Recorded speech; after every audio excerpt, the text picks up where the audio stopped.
right, welcome to our next interview with the researchers. I'm Frank Griffiths, this is Travis Webb, and we are interviewing renowned social champion Katie McPherson. She's something of a celebrity here in Arizona. She's been on this platform for a long time, teaching parents and teens about social media.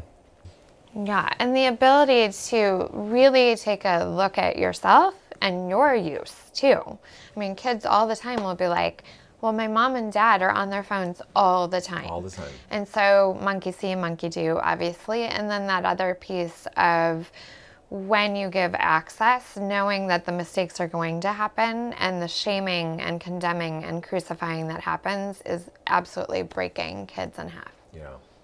Shaming from their peers or shaming from their parents or both? Parents, like, I can't believe you Googled boobs. Oh. I can't believe we are a family of faith. I can't believe you would even do that. No. You know? Well, I wish I could share publicly some of the discussions I've had with my kids.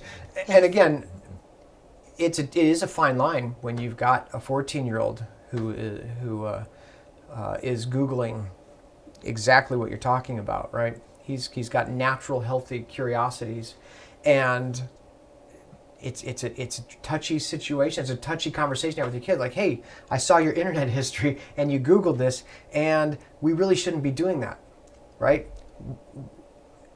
Not because you're a bad person for doing that, but because this will lead you down a path that'll be hurtful to you. It'll be painful to you.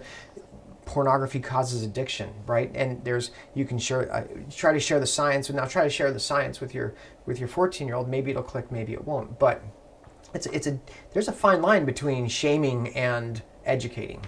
What are the strategies for parents? How do we educate without shaming? Because again, I think we've had discussions with other interviews that says pornography isn't really, I mean, superficially it's a moral issue, but it's so much more than that. Like there's good clinical science that shows that it's harmful. Oh, major. Right? Major. It's not bad because necessarily God says it's bad or your preacher says it's bad or whatever. Although again, I have respect for that, but the amount of dopamine the brain gets, it's a massive hit of dopamine. So how do you have that conversation with your kid that you're looking at pornography as bad, but you're not a bad person? Well, I think first off, and Katie, jump in on this with your expertise if you feel like there's something to add. Everything that we've talked about, fear of missing out, Googling something that's inappropriate, we have to understand that this is all driven by a very healthy need for attachment. Mm-hmm. Sex drive is the urge for attachment, for connection. Yeah, so when a 14-year-old wants to see a naked body, that's pretty normal stuff. Yeah. The parents that understand that this is not necessarily a mistake to have this urge or this feeling. It's the way you went about learning about or discovering or engaging that. But again, it comes back to the parents to be 5 years ahead, to be talking about when you start to feel these feelings. It's really about connection. Pornography doesn't deliver connection. So it's a little bit like someone saying, I'm really thirsty. Well, you need water, but I hand them a ham sandwich. Well, try this. It's ought to quench your thirst. It tastes good, but it's not water. It's not satisfying the urge for connection. So what science and most, I think, people that look at this with a pretty healthy lens would say is real human connection needs get met face to face, in contact, in proximity with each other. I've said it for years to my son, to myself, to my clients. When we go play sports, that's not just exercise. Your body is getting this wonderful thing, but bumping into somebody on the basketball court, learning to be cool about getting knocked down, or if you take an elbow, and this is huge social education.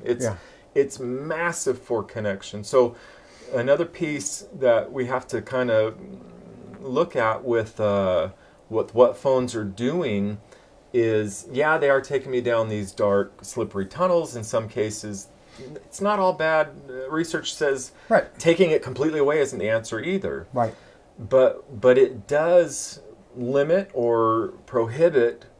It keeps me away from that connection. If I'd rather be doing this than playing outside with my buddies, I'm not only missing out on that, right? But I'm not only engaging in this, but I'm missing out on that.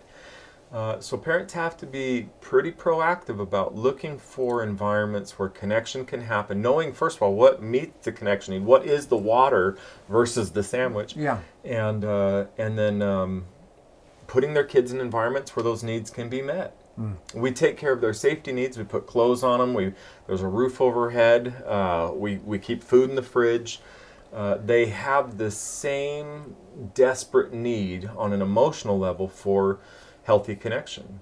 And this phone, it's an attempt to meet that. It's a pseudo connection that seems like, well, I've got 9,000 friends. No, you've got 9,000 pixels is what you've got. You've got images, you've got interpretations of what their life is like. They're having all this fun, everything.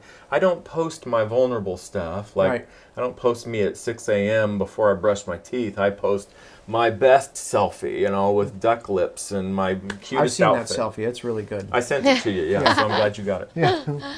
I've never done duck lips, so I don't know what I'm talking about. I'm lying. So parents need to understand and maybe look at this through the lens of this is an attempt at connection. What is healthy connection? And how does this device attempt connection but not deliver?